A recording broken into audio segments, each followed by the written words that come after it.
Thanks very much, Eugene, and thanks for this. It's always a great honour to be asked to speak at this fantastic symposium, and I think up till now the lectures have been really superb. So I've been asked to talk about immune regulation, and I want to thank both Jinta, Nat and Liddy for introducing a lot of the concepts that I'm going to deal with and putting them into context. So this is going to be a bit more of a general talk about immune regulation because really, in terms of immune regulation, nothing is really ready for prime time in the management of HIV. Whether it's to do with control of morbidities or immune reconstitution or in the realm of cure research and control of latency. So I wanted to deal in the next half hour with what immune regulation is and why it's important, and how that then impacts on our designs of immunotherapies. I want to talk a little bit about how viruses actually affect immune regulation and actually go out of their way to dysregulate the immune system, and how they do that, but also how we might take advantage of those genes within within those viruses to come up with better vaccine design. And then I wanted to actually describe the complexity of immune regulation to give you some background about how we would go about what the challenges are in designing rational therapeutics for immune regulation, effective immune regulation. So the immune system, as we all know, is a very complex beast, and for a lot of people, people are discouraged from studying the immune system because of its complexity, and in fact, much of its complexity is based around the regulatory components of the immune system. So it's very important we have effector mechanisms that clear pathogens from us. And they destroy pathogens, the immune system destroys pathogens and does that very effectively by killing them. The trouble is that there is always the possibility of collateral damage, and that collateral damage must be controlled. And so as much as the immune system, the effector systems of the immune system are important, it's equally important to be able to make sure that they're only turned on at the right time and they're turned off at the right time. And that's really what immunoregulation is about. And there are multiple checks and balances within the immune system that control the turning on of and turning off of those effector mechanisms.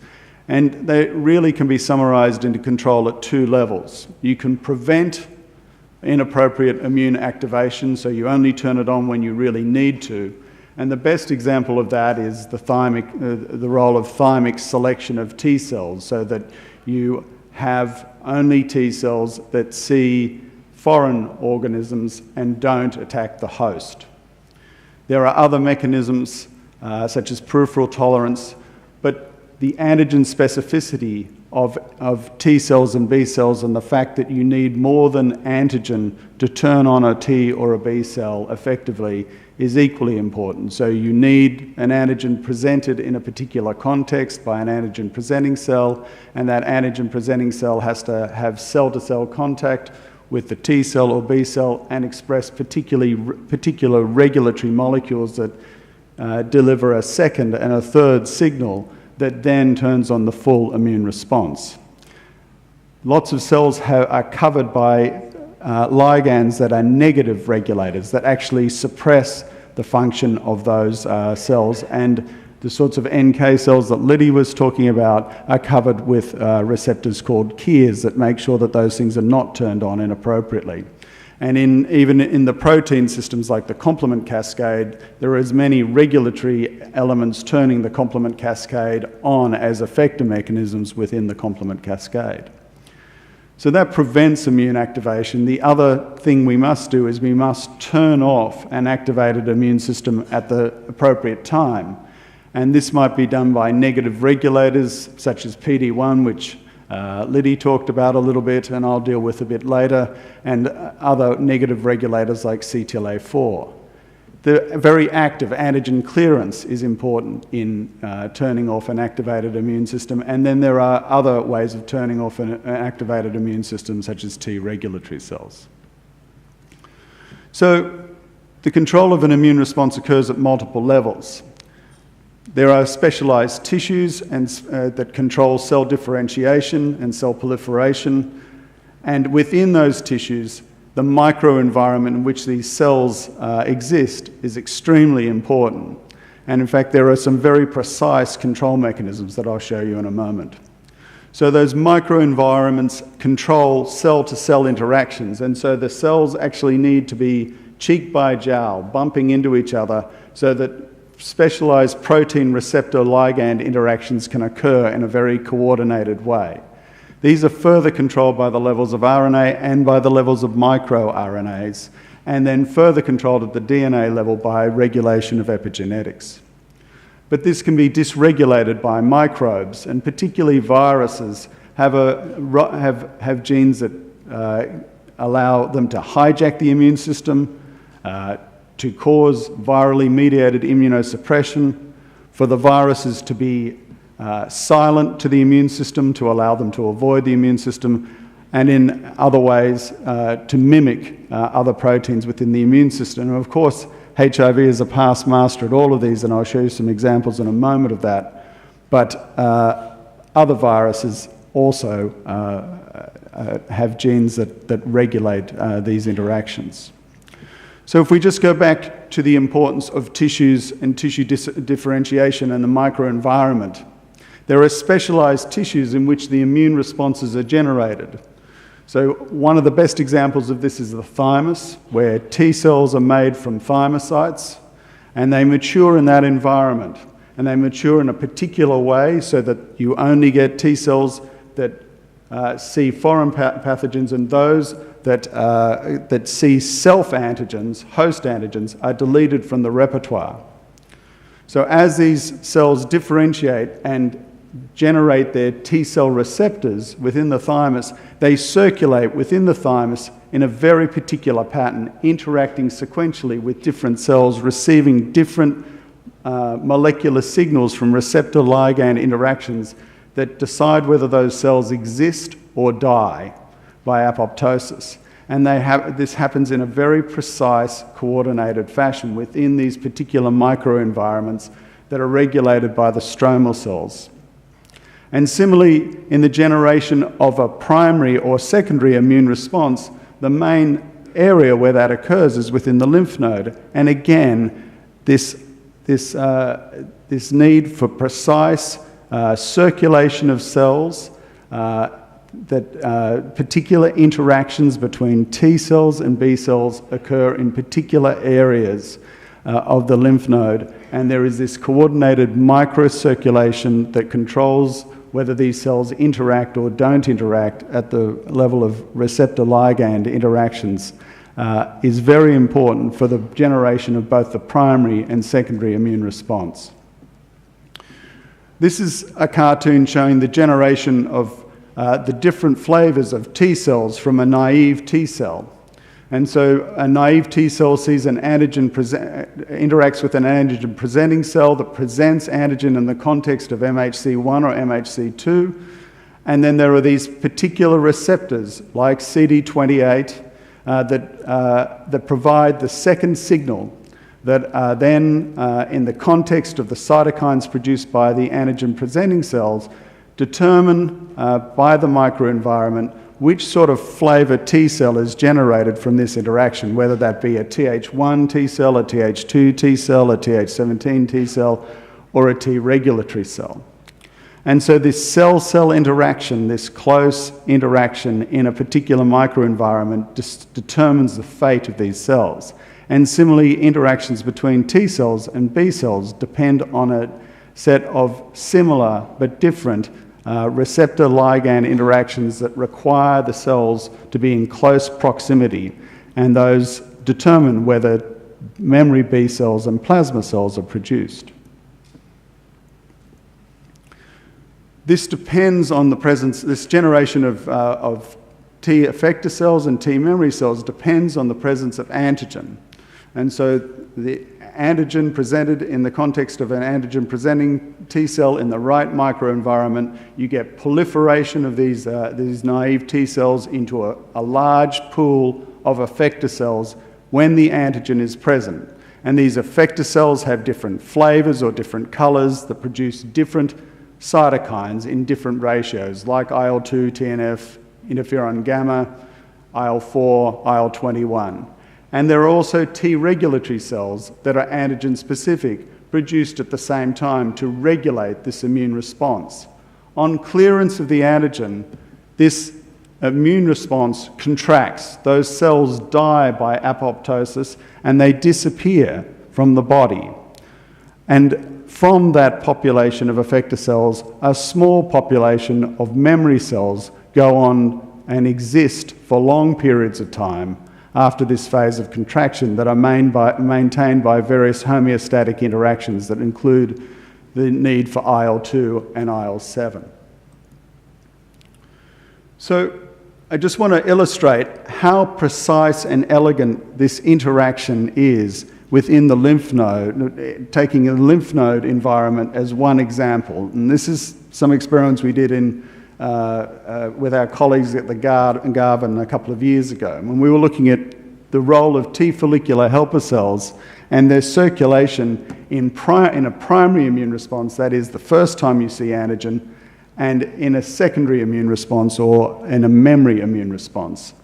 And we were looking just within the follicles within the lymph node and the behavior of the T follicular helper cells. So you might think that T follicular helper cells are a homogeneous population.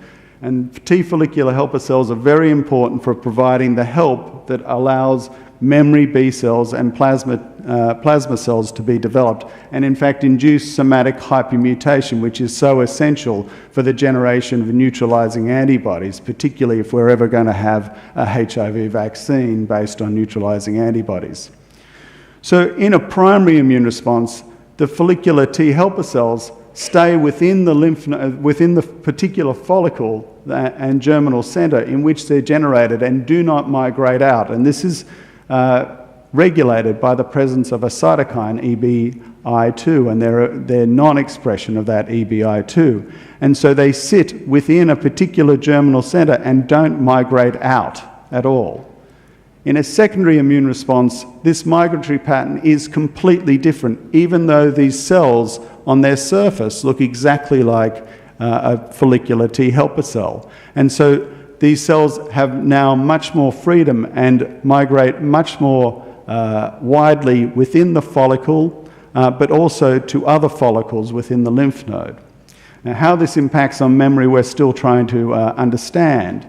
But it does impact, but where these interactions occur do then determine the nature of the B cell response that you generate. So doing similar sorts of experiments, we've identified two separate areas where these T and B cell interactions occur within the lymph node. One is within the periphery of the lymph node and one is in the germinal center. And if these T follicular helper cell B cell interactions occur within this peripheral region here, you get lots and lots of antibodies very, very quickly, but they're very, very low affinity, and they're from things called plasmablasts that have a very short half-life, so you don't get a sustained memory cell response. You get a short, sharp response that's quick and dirty. If you have the interaction between the T and B cells occurring within the germinal center, you get selection of high stringency antibodies that have high affinity generated by B cells that are more likely to become plasma cells that are long-lived and memory B cells. And so if we were trying to generate an immune response to a vaccine that had long-lasting immunogenicity, we would want this second sort of immune response rather than the first sort of immune response. So targeting antigens to generate this sort of immune response is what we should be aiming at. But you can see how we manipulate these interactions, we're still a long way from fully understanding. So how do viruses impact on these elegant systems that the immune system has generated to regulate itself? Well, if we take HIV and how it interacts with the immune system, well, the very use of the very fact that the envelope of HIV uses important immune ligands such as CD4, CCR5 and CXCR4 to get in is a way of immune hijacking. And furthermore, the use of CCR5 is very interesting. So CCR5 is upregulated very early in both a primary and a secondary immune response on T cells. Doesn't matter what sort of T cell it is, you upregulate CCR5. And that's the very molecule that the virus uses to get into these cells. So it's there, it uses a ligand expressed by the immune system to target cells that are about to expand and proliferate to give itself the perfect milieu to grow in, but also to kill those cells that are being generated against itself and other viral pathogens as they're being generated. So nullifying effective immune responses. And Liddy showed that great data showing that follicular T helper cells, which actually coordinate this response and generate those antibodies and generate those T cells that you need, are preferentially infected at this point. And that's because of the sorts of the ligands that HIV has chosen to interact with. But the virus does much more than that. It has direct lytic effects, but it also has pro-apoptotic effects from other proteins it expresses. Envelope, NEF, VPX, all can cause apoptosis of T cells. There are other proteins such as VPU, VIF, and TAT that interfere with the action of type 1 interferons, either directly or through the proteins that type 1 interferons produce, such as ISGs. And then these proteins also have a role in immune evasion, making the virus less detectable by the immune system. Liddy was talking about the importance of HLA1 or MHC1 and the determination of long-term non-progressors. Well, NEF and VPU downregulate MHC1 so that HIV antigens can't be presented effectively to the immune system. These cell-cell interactions that I talked about are determined by cell adhesion molecules such as ICAM1, and VPU downregulates the expression of ICAM1. So you can see that HIV has gone out of its way to make sure that it immunosuppresses the immune system in other ways and fiddles with immune regulation in other ways than simply killing CD4 T cells. But other viruses have done this as well, and have done this to a much greater extent than HIV. So herpes viruses are the classic here, and they are about 12 to 24 times larger in terms of genomic content than HIV. But a large part of these excess genes are aimed at dysregulating the immune system or making sure the virus is less well detected by the immune system. So there's a lot of genes within the various herpes viruses like CMV, like EBV, like HSV1 and HSV2 that inhibit class 1 presentation, that prevent that presentation through HLA1 or MHC1 that Liddy was talking about that's so important for CD8 T cells. And there are multiple ways that herpes viruses stop the presentation of antigen through MHC1. But they also interfere with presentation through MHC2, which is important for CD4 T cell responses. They also fiddle with dendritic cell and antigen-presenting cell maturation and activation. And then they also secrete mimics of immunosuppressive cytokines like IL-10. So they've spent a lot of time in their evolution determining ways to dysregulate the immune system. So while this is clearly to the advantage of the virus, if we manipulate these genes, we can also perhaps do better at vaccine design. And the vaccine that Liddy talked about briefly, the CMV-based vaccine that protects macaques through atypical presentation through HLA-E, the mechanism of that actually appears to be the non-expression of certain of those immunoregulatory genes within that particular CMV. And so if we understand these immunoregulatory genes within these viruses, we may be able to manipulate them to produce unexpected immune responses like the HLA-E-mediated CD8 T-cell responses that appear to be protective in those macaques, and build novel techniques for vaccines. So it's all not just doom and gloom about how clever these viruses are. If we learn about these viruses, can manipulate these viruses to manipulate immune regulation for our own advantage. I want to talk about the persistence of antigen and how persistence of antigen dysregulates the immune system, because this is the case in non-treated HIV-infected patients. So this is the same cartoon that I showed you earlier, but we don't get antigen clearance here. We get continual presentation of antigen in the presence of antigen-presenting cells back to the immune system, and you get this expansion of effector cell populations.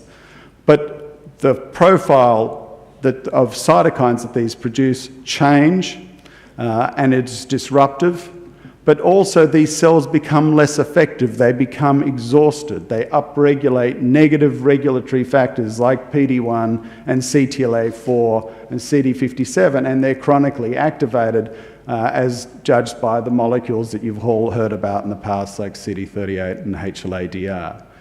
And you get out of this, because you don't get the effective contraction phase, you get disordered production of effective memory cells. And so this is what happens in HIV. You get these exhausted, expansion of these exhausted effector cells.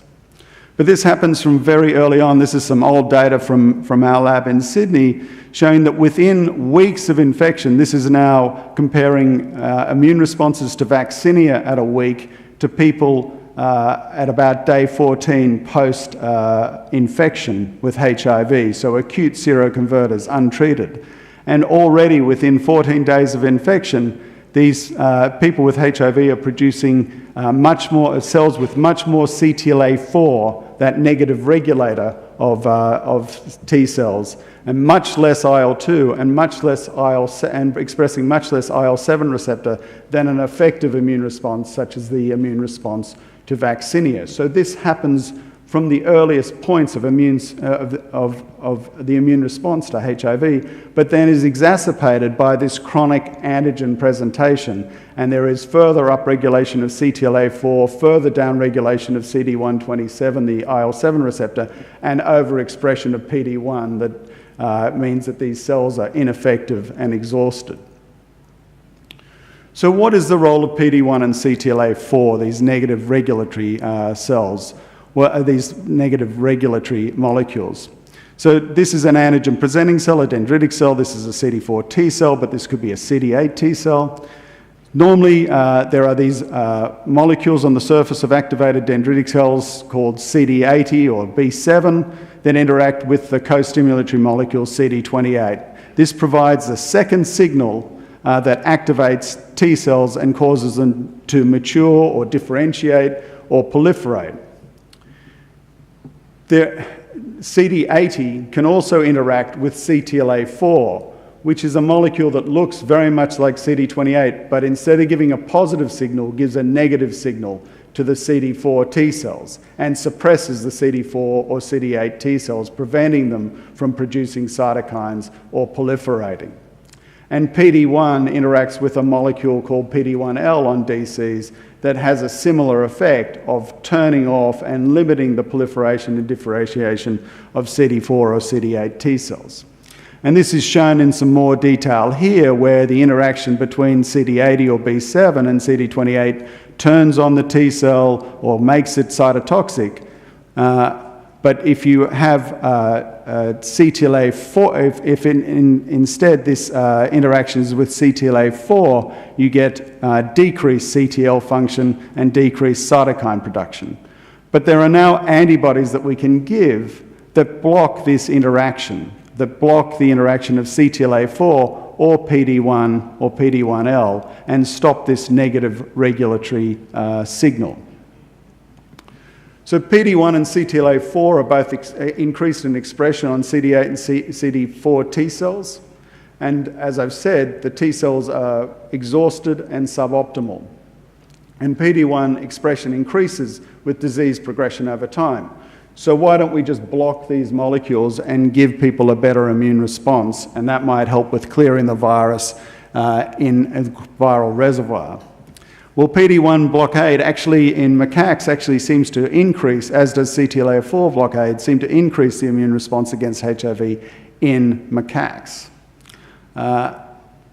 And there's now a suite of these antibodies available. So there's ipilimumab, which blocks CTLA-4. There's novelimumab that blocks PD-1. There are others that block PD-L1. And these have been approved for human use, but they've been approved for the use in various cancers that are end stage.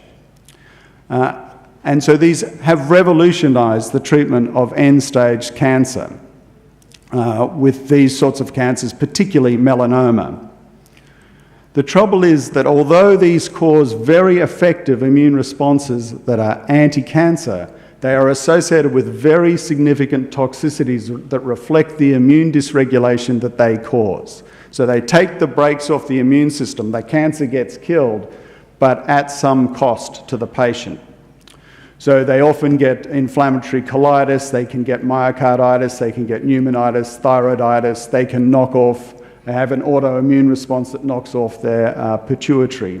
You get skin, autoimmune diseases in the skin and liver and in the CNS. So the side effects really mitigate their utility outside end-stage malignancy. And so unless you've got a patient with end-stage malignancy with HIV infection, these are really not effective drugs to use at the moment, though there are some clinical trials going forward with those, and we'll watch those. There are other drugs available that are effective modulators of the immune system, such as these derivatives of thalidomide, such as pomalidomide and lenalidomide. And they cause significant immunomodulation as well. Pomalidomide and lenalidomide increase the production of interferon gamma and IL-2, IL-10 and RANTES from T cells. They inhibit the function of T regulatory cells, and they enhance NK and NKT cell activity. So these have now been shown, or at least pomalidomide has been shown by Mark Polizzotto to be effective in allowing the clearance of Kaposi's sarcoma from people with resistant Kaposi's that has failed other therapies, with minimal toxicity. And so we're currently exploring the role of these in pre-malignant HPV lesions. And so this may be a generation of, or immune regulators such as this, may be immune regulators that we can use to treat the morbidities associated with chronic HIV infection. But we'll need to watch that space, and perhaps I can present that next year if I get an invite. So in conclusion, immune regulation is complex, and so it's governed by a complex interaction of multiple factors. Not all interventions that you'd expect will work. I've told you several times during this talk that IL-2 is deficient from early on in HIV infection. We've replaced IL-2 clinically, and we know it doesn't work.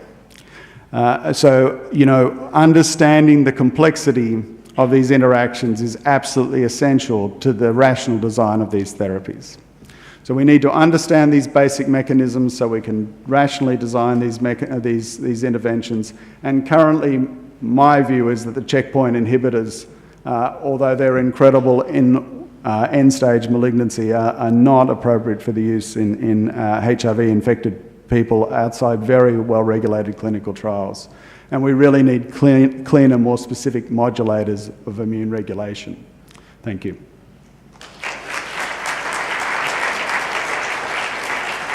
Thank you very much. Look, we have time for one question before the speakers need to move on to the webcast outside. Any questions from the audience? Please.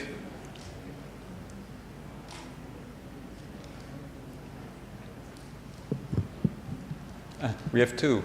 Thank you. Go ahead, in the back. Okay, thank you. I'm Nini from Indonesia.